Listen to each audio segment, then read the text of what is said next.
Welcome to the world premiere of Ads for Lunch, a brand spanking new podcast where real advertising professionals tell you about ads they really like. So get ready to sink your teeth into some of the most compelling, creative, surprising ad campaigns in market right now, served up fresh by people who aren't just sharing ads they love, they're betting their lunch on it. That's right, the winner of today's episode gets the industry's most coveted prize, free lunch. So today my guests are Aleya Jennings, Beth Thompson, Chris Callen, and Mac Leahy. Aleya, I'm going to start with you. Please tell us, what are you betting your lunch on today? All right. So I'm betting my lunch on Dove's campaign, Courage is Beautiful. So I love this campaign because I think it drives on a few pillars: likability, information, and also relatability. So obviously we know there's a ton going on right now in the world with COVID-19. And Dove is notorious for putting campaigns out there around beauty and self-esteem. And here they are again with a new spin on what is beautiful. You know, when we think about Instagram, and I'm sure a lot of us are spending so much time on social media, right, scrolling through all these picture perfect images. But Dove took it a completely different direction. And they said, hey, look at all these healthcare professionals. Look at the front line. Look at what they've been up to. And they are showing marks from their masks and just them being in the trenches and the pain, yet the courage that they're experiencing and that they're sacrificing on behalf of all of us. So I'm betting my lunch money on Dove. Okay, let's take a look.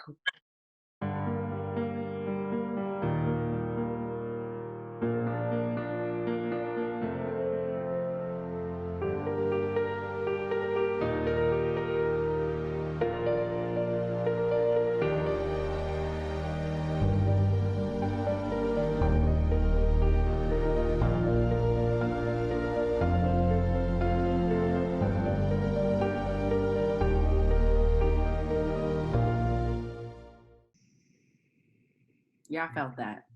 That's pretty good. Powerful. Pretty good. I'll call out two things I see about that I really like too. One, the logo is like so small and tastefully done. It's not like at the end they were like, we're from the Dove Corporation. Like they handled that right. That was nice. And then they had a really nice behavior on the back end too. We're not just saying this is beautiful. We're donating things that will help. So yeah, that's a great example. Way to kick us off, Aleya. That's a good one. Awesome. Thanks.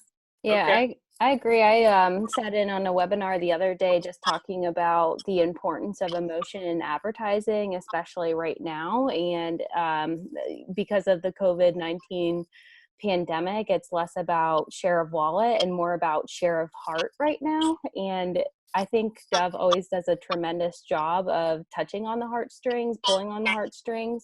They always do a fantastic job, and quite frankly, leave a little room for tears quite often. And even if you're not in the medical field, I do think that you can resonate with this spot. You know, you either know someone who is, or you're thankful for the work that they're putting in on our behalf. I also want to call out that the representation from a diverse perspective that they displayed in this ad is also to be commended. They showed a lot of diversity, and I'm sure that was very intentional and it was well received. So if you were an observer of that ad, you can absolutely see yourself within it. So Cool. Lots to like about Dove. Beth, I'm going to go to you next. What are you betting your lunch on? Okay, so as you guys know, my background is in PR and social media, and I think right now with the pandemic, we've really been taking a look at how are people communicating right now. Certain brands have paused their marketing communications efforts. There's been a lot of focus just on stabilization as opposed to kind of that forward promotion, if you will. So I've been really interested to see kind of from a social listening perspective what brands are doing, and also just trying to get an understanding of if brands are listening. So my example is not necessarily an ad, but more or less of a surprise and delight activation that I just thought was so funny. And it actually hits close to home here in Pennsylvania. So there was this is Ad Age has a regular update on ads in response to COVID, but this was posted the other day. Cute, tiny little old lady, 93-year-old Oliver Nessie, took a photo outside saying she needs more beer and had a Coors Light in her hand.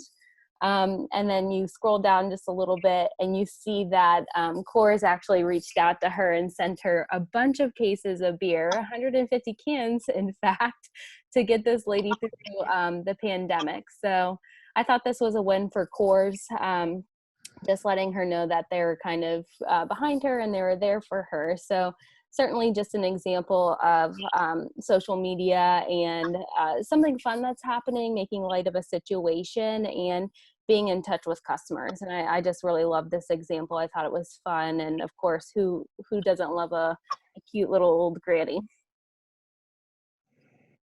Yeah, man, that's another good one.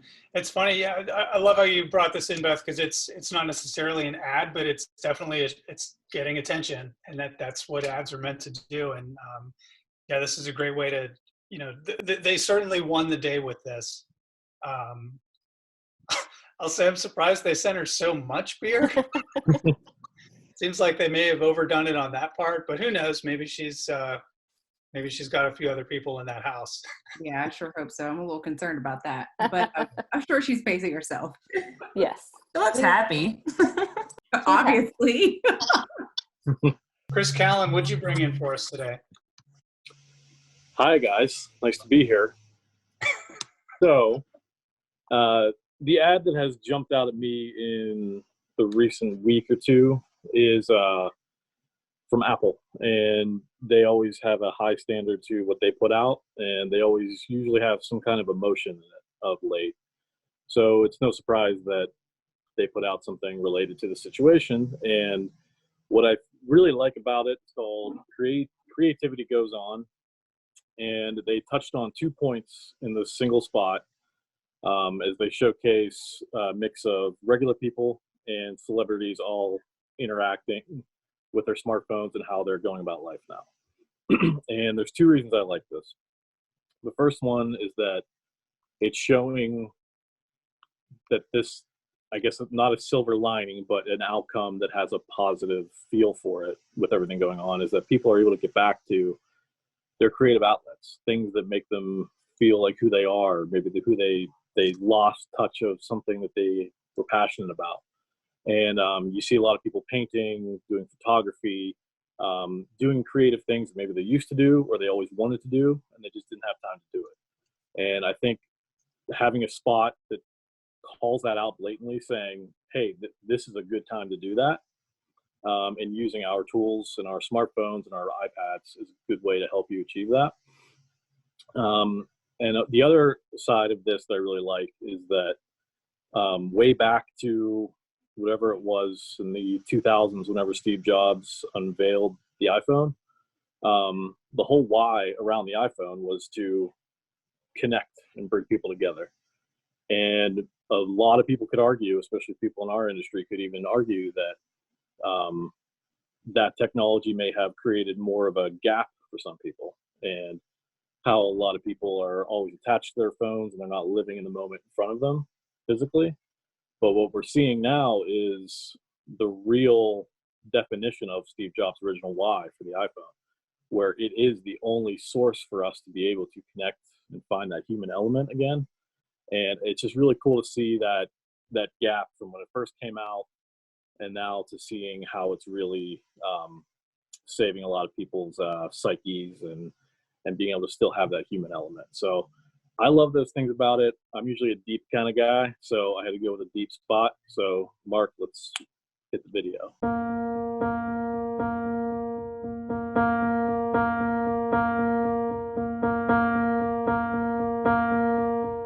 Say hi.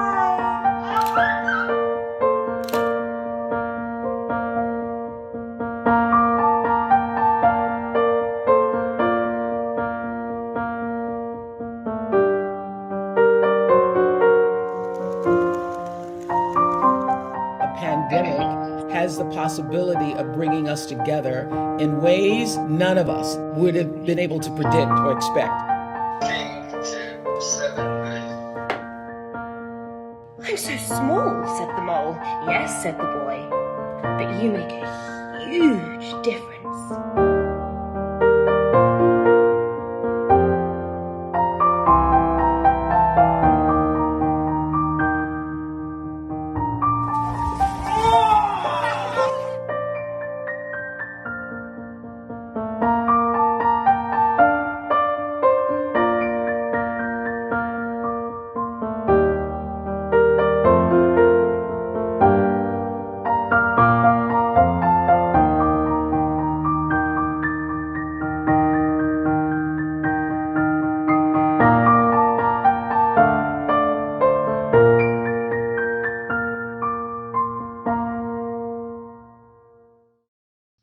Also pretty good. Yeah, it's funny that the similarity between the Dove one and this example, they're similar, but they're in the wheelhouse of those particular brands. So, hats off to the writers behind the one that was drilled that whole thought down to creativity goes on. It's 3 words. That's pretty good. And then the other one, courage is beautiful, or something like that. I'm like, yeah, that's pretty good. I got like a 3-word test where Granny gets Coors. Yeah, right. Old lady beers. I think it's like a form of entertainment too, and like a way to pass the time. I find myself, since the start of the pandemic, on TikTok now. I'm part of the hashtag over 30, I think, TikTok over 30. But it's been interesting, and I agree, Chris, with what you had mentioned, just in terms of, technology being kind of blamed for creating disconnect, but in fact I feel more connected, especially with my colleagues now, in the introduction of video chats and things of that nature.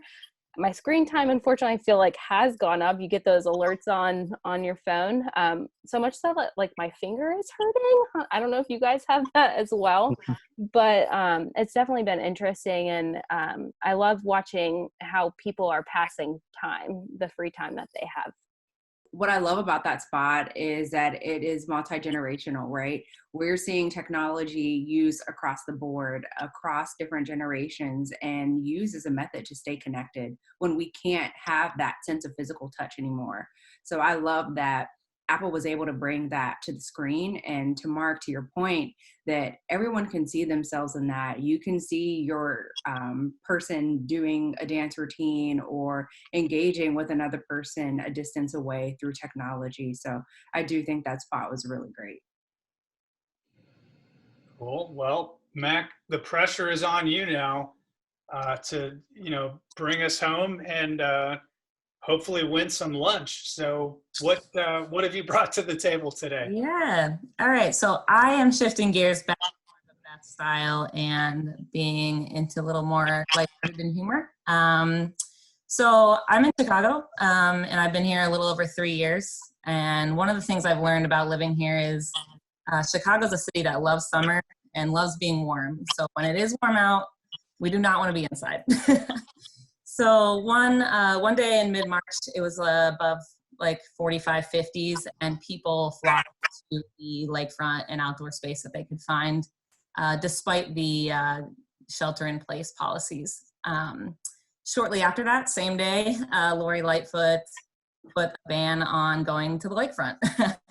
And shortly after her press conference, the internet, which I love the most, took over and followed on that thread. So I'm going to share my screen to give you some context. The internet took over and started sharing Lori Lightfoot taking over the beach, Lori Lightfoot taking over your week, taking over the shed, the aquarium here in Chicago.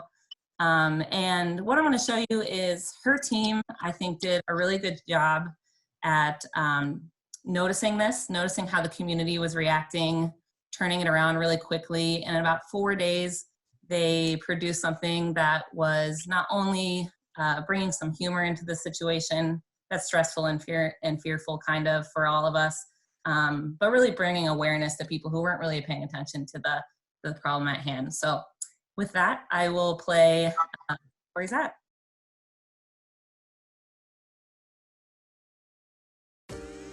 The data shows that social distancing works. Please pay attention. Stay home, save lives.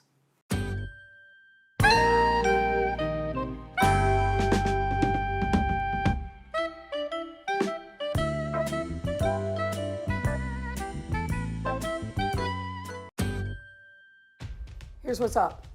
If I make this shot, you gotta stay home.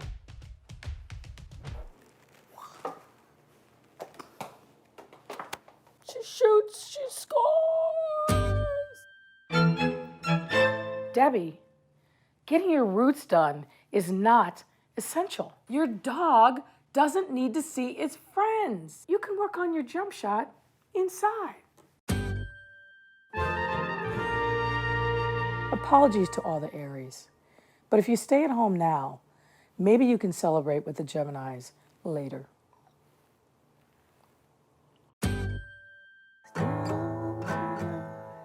Stay home, save lives. Stay home, save lives. Ugh. Just stay home, save lives. Hey, Viv, what's up? I'm bored. You're not bored. You're saving lives. But there's been a couple she's just been sending around. I think it's really added kind of a human side of her. She's just been kind of giving press conference after press conference, taking away people's kind of regular daily life, and having this kind of banter with the Chicago community, I think is a really smart move that her team has done. I think it's big of her to, recognize the implications behind all of the, the decisions, and they're hard decisions that people are wrestling with. So I think to, try to add a spoonful of sugar to it and say, hey, you can't play basketball outside, play it in your kitchen. I think there's something about it. So I'm hearing some of my staying home, saving lives. my coworkers in the background. Mine is sleeping. Nice. Guys, I think we came to the part where we have to pick a winner. Yes. It's a tough one. I feel like to recap, we started with the Dove Courage is Beautiful spot. It's very good. And we went to the granny. What was her name? She had like the most perfect old grandma name. Olive. Olive got her Coors. That was great. We had Apple Creativity Goes On, also totally solid.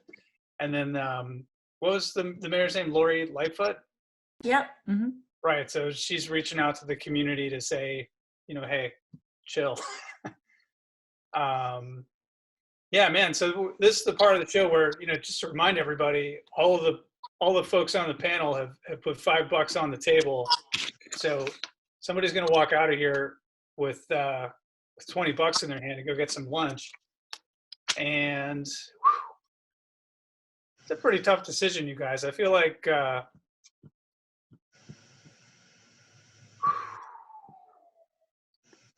going to give it to Apple on this one.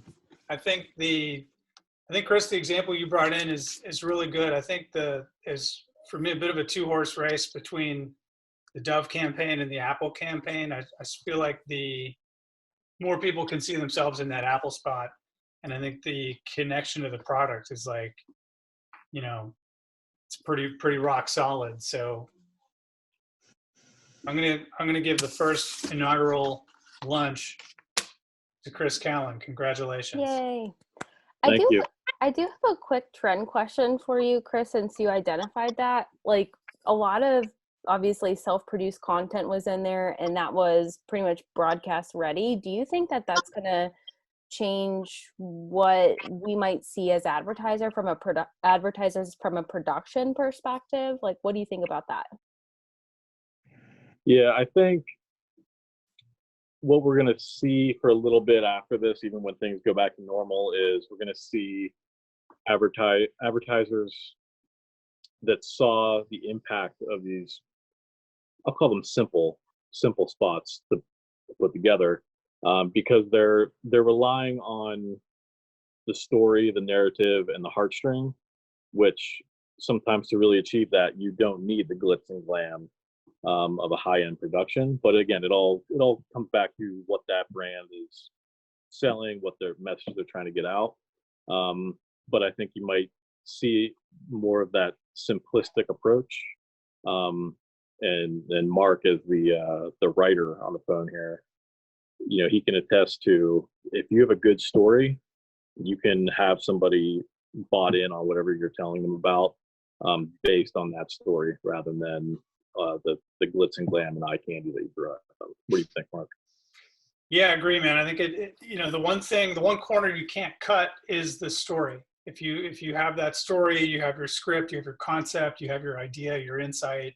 Those are a lot of things. I realize I said the one thing you can and then listed off 7 things, but I think it's that just intelligence that goes into the front end of a production, and whether you pour that through these cameras or whether you pour that through a Hollywood film crew, if you don't have all those things, you're not going to win lunch on Ads for Lunch. You're just not.